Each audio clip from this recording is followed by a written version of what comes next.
ചേച്ചി ഇവിടെ നല്ല ചപ്പാത്തി പണിയിലാണ് ഗൈസ്. കണ്ടോ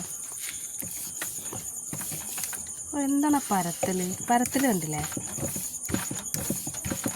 വാവ് അടിപൊളി. ഇങ്ങനെ ആരൊക്കെ പരത്തും ഗൈസ്?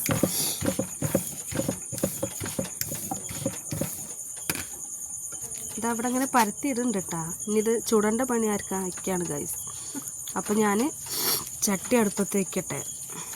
അപ്പോൾ ഇതാ പത്തിരി ചട്ടി അടുപ്പത്ത് വെച്ചിട്ടുണ്ട് കേട്ടോ. അപ്പം ഇനി കത്തിച്ചിട്ട് ചുട്ടെടുക്കട്ടെ കേട്ടാ ഗൈസ്. ചപ്പാത്തി എന്നുള്ളത് ഞങ്ങൾ മാറ്റിയിട്ടാ. ഞാൻ പറഞ്ഞതിൽ ക്ഷമിക്കണം കേട്ടാ. ചേച്ചി പറഞ്ഞു പൂരി ഉണ്ടാക്കാന്ന്. അപ്പോൾ ഇതാ ഇനി പൂരി ഉണ്ടാക്കാൻ പോവാണ്. അപ്പോൾ ഗൈസ് ഞാൻ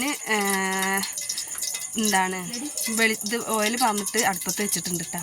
അപ്പോൾ ഇനി അത് ചൂടായിട്ട് നമുക്ക് അതിലേക്ക് ഓരോ ചപ്പാത്തി വരച്ചിട്ട് ഇങ്ങനെ ഇട്ട് കൊടുക്കാം കേട്ടോ. പെട്ടെന്നാണ് ഗൈസ് ഞങ്ങൾ മാറ്റിയത്. ഞങ്ങൾ അങ്ങനെയാണ്, പെട്ടെന്ന് മാറ്റും. ആദ്യം ചപ്പാത്തി ഉണ്ടാക്കാന്നൊക്കെ പറയും, പിന്നെ ഞങ്ങളത് മാറ്റും, വേറെ എന്തെങ്കിലുമൊക്കെ ഉണ്ടാക്കും. അങ്ങനെയാണ് ഞങ്ങൾ. അപ്പോൾ അതാ ഗൈസ് നമ്മളെ പൂരി ഇവിടെ റെഡി ആയിക്കൊണ്ടിരിക്കുന്നുണ്ട്. കുറച്ച് ചൂട് കൂടിപ്പോയി ഗൈസ്, അതുകൊണ്ട് ചട്ടി കരിഞ്ഞു.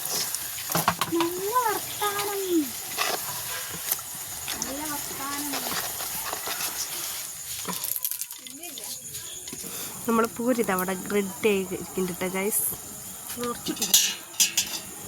അതാ നല്ല പൊള്ളച്ചൊക്കെ വന്നിട്ടുണ്ട് കേട്ടോ. ഇനി ഇതിക്ക് ചെറുപയറിൻ്റെ കറിയാട്ടോ ഉള്ളത്. നമ്മൾ പൂരിയൊക്കെ ഇവിടെ റെഡി ആയിട്ടുണ്ട്, ഫുള്ള് ചുട്ടെടുത്തിട്ടുണ്ട് കേട്ടോ. അപ്പോൾ ചേച്ചി ഇതാ കുറച്ച് തേങ്ങാപ്പാൽ ഒഴിക്കുക കേട്ടോ. ഇതാ ചെറുപയർ കറി. അപ്പം ഇനി സെറ്റാവട്ടെ ഗൈസ്. ഞങ്ങൾ കഴിക്കാൻ പോവാണ്. സമയം 11 മണി കഴിഞ്ഞിട്ടുണ്ട്.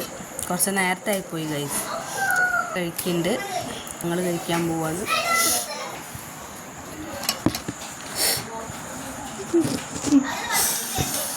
എന്തായാലും പപ്പടത്തിൽ വരട്ട് ഞാൻ തന്നെ അല്ലേ മോൻ തന്നിട്ട്.